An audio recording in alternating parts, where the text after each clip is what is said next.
PDP is still there, and people are also happy about the many political parties coming into being.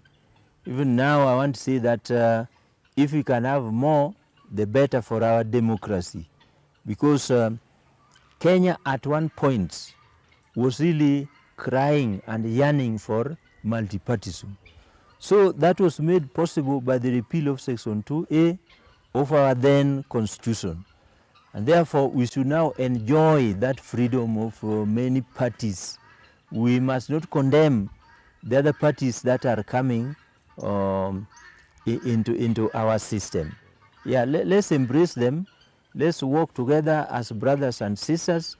Let each and everyone who aspires to develop his or a party just sell to the public their manifestos, the good things they want to do to wananchi.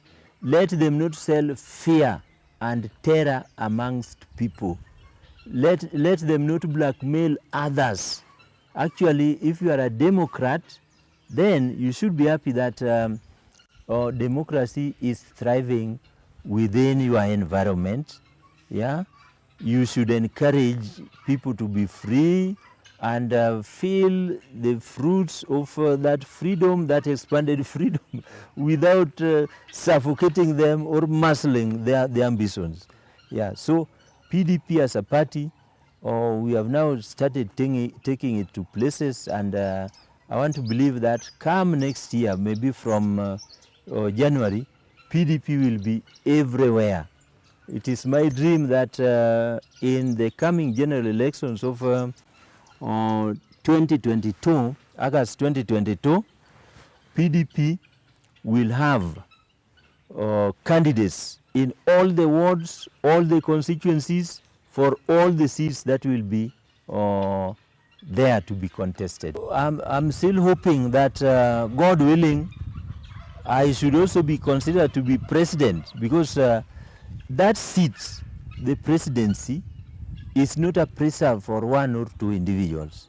Yeah? It is a seat that the people of Kenya, if they decide, if they elect to put me, they can put me. If they now elect to put you or put my sister there, that is their decision. And it is within my democratic rights to dream, to have that dream of becoming a president.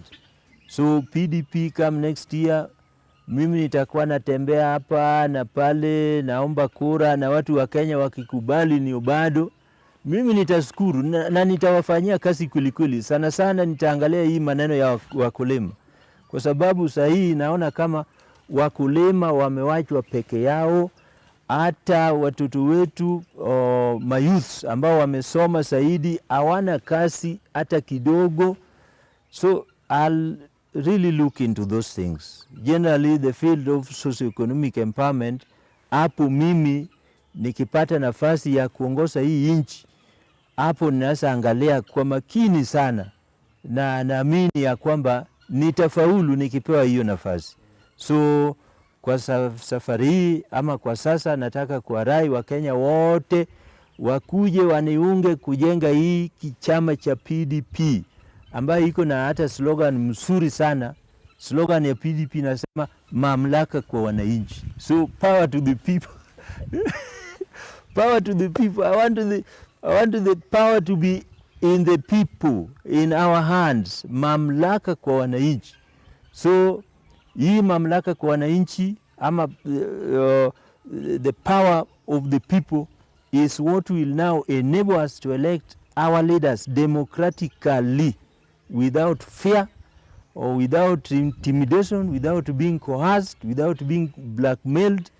We will elect our people, our leaders democratically. So that is my dream. And kufupi, wacha nitamatishe ya kusema ya kwamba sisi kama wanachama wa PDP kila mara na popote tutakuwa tunaimba tu amani na umoja ya watu wetu. Yeah, na itakuwa furaha yangu kabisa kama hii uchumi ya Kenya tutabadilisha, ili watu waanze kuishi maisha mazuri yenye furaha, maisha ambao kupata pesa ama mapato kwa jumla itakuwa kwa kila mtu, mamlaka kwa wananchi. For the time being is open for partnership with other like-minded political parties.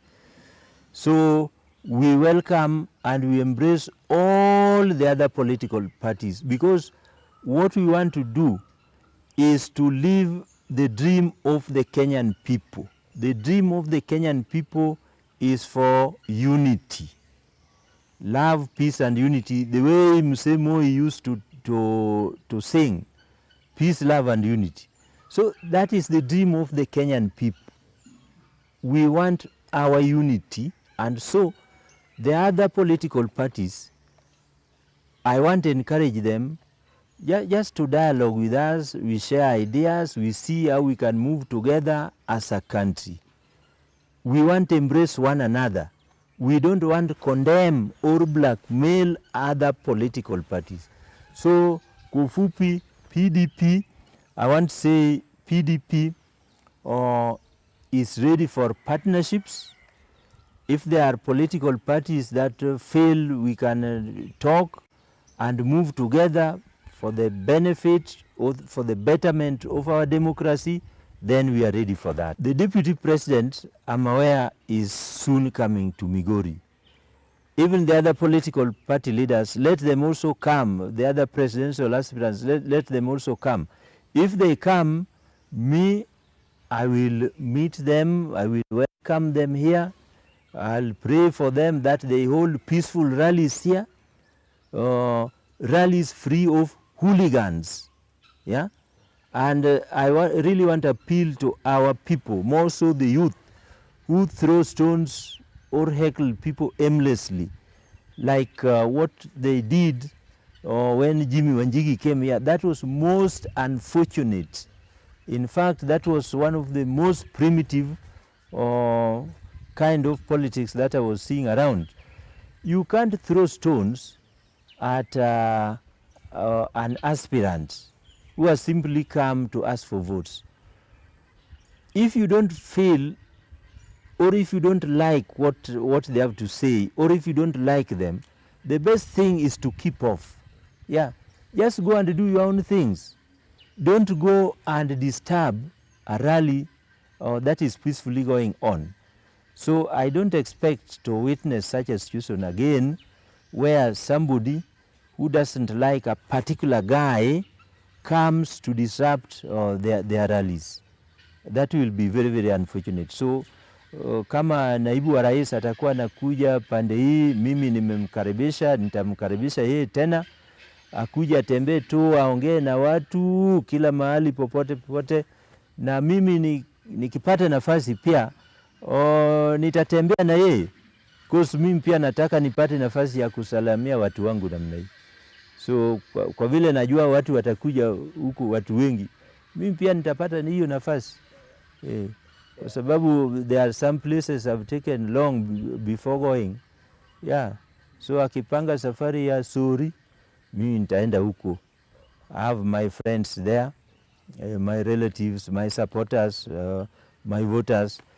Akipanga safari ya kuenda Masara, mimi huko nitaenda. Yeah, so I want to ask our people just to come and listen to what their leaders have to say. What he said is a bit unfortunate, even for me. People may view me that hata Obado akichukua sasa hiyo maneno ya urais na kila kitu itakuwa tu ya watu wa Nyanza. So that thing which Junet said is also disadvantaging me. It is not only disadvantaging Raila and also me, because we come from the same zone. Yeah, so it is as if Junet is discampaigning both me and Raila. How can you say that sasa itakuwa ya watu upande hii peke yako? Mimi nikiwa rais nitahudumia Wakenya wote. So Junet said a very bad statement. Yeah, that statement was not meant to assist, but outrightly that was a very, very reckless and destructive statement that shouldn't have come. even as a way of a small joke. You know, there are jokes that are carried a bit too far. Yeah, but in public and knowing very well that they were live on TVs and the people of Kenya were watching, that was a bit reckless. Yeah, it was a joke carried too far. Yeah, and now the damage that has been caused, I think is a very big damage. Yeah, so hiyo asirudie tena, apate namna ambayo anaweza rekebisha hiyo. It was a huge it is a big blow that has been occasioned by our political rhetorics. You remember that a few days prior to, or just a good number of a good part of the period just prior to the voter registration drive, our politicians just decided to be reckless in terms of the statements they were giving. Some were saying that hapa kura zote zitakuwa za fulani. Other parties pronouncing themselves very clearly that this time round it is the delegates that will now decide on who is supposed to be given a particular ticket for whichever party.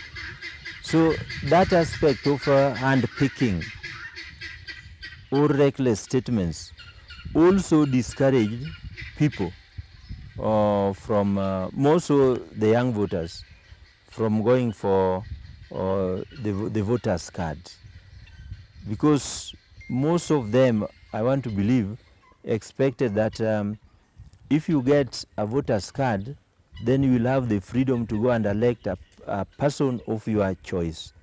But if you are being told in advance that hapa kwetu ukichukua kura lazima upigie fulani, to me that is a factor that must have discouraged people outrightly. Then another one is that if there are only very few players in the fields, like in regions, let me use Migori for example. Migori has been known to be an ODM zone, but an advanced form of hand-picking has been done, that hapa kwa kiti fulani itakuwa huyu, itakuwa huyu, itakuwa huyu. So the number of competitors is now very much reduced. In the past, when people used to think and believe that the nominations are free and fair, so many candidates were offering themselves. So for example, if it was a seat for an MCA in a ward, then you would find maybe 10 or more people aspiring to be elected as MCAs. And those 10 people, each and every one of them would be mobilizing people to go and register as voters. Yeah, 10 people in a ward for MC alone. That was a great effort. But the reckless rhetorics and statements now reduce the contest to just one person who is seen to be favorable. So the rest of the other candidates or potential candidates now leave it to that guy that kama itakuwa yake, sasa wacha aendelee na hiyo kazi. So one person alone cannot. And even that one person, having known that he or she is the favorable, now sits back. He relaxes or she relaxes and says, hata kama wachache ndio watakuja, si watanipigia tu. So we have done a lot of injury to ourselves by our own political statements. We decided to instill fear into the people, and so they couldn't come out. The mistake is ours. So even if the time is added, but we still insist that the party, the dominant parties around the various regions will do handpicking, Even if we are added another 1 month, we will not achieve much. So we must accept that blame as politicians. They admitted that they are cows, so they cannot think. Because if they were not cows, they should have thought about really going for those ideas first and giving them to the youth, and the youth would have registered. So those are factors that, to me, I think I've highlighted two major factors. The delayance in the return of the national ID cards for our young men and women. Then the other one, the unfortunate political statements that are bordering on dictatorship. So those two major factors have contributed to the low voter registration in the time that was specified. Ameniharibia, mimi ningepata kura mingi kabisa, lakini bado nitajaribu. Nataka nianze ikifika mwisho wa moja nianze hiyo safari ya kutafuta kura katika kila pembe za Kenya. Naomba wa Kenya wanisaidie nipate hizo kura. What he said is a bit unfortunate even for me. People may view me that hata baada akichukua sasa hiyo maneno ya urais na kila kitu itakuwa tu ya watu wa Nyanza. So that thing which Junet said is also disadvantaging me. It is not only disadvantaging Raila and also me, because we come from the same zone. Yeah, so it is as if Junet is discampaigning both me and Raila. How can you say that sasa itakuwa ya watu upande hii peke yako? Mimi nikiwa rais nitahudumia Wakenya wote. So Junet said a very bad statement. Yeah, that statement was not meant to assist, but outrightly, that was a very, very reckless and destructive statement that shouldn't have come, even as a way of a small joke. You know, there are jokes that are carried a bit too far. Yeah, but in public, and knowing very well that they were live on TVs and the people of Kenya were watching, that was a bit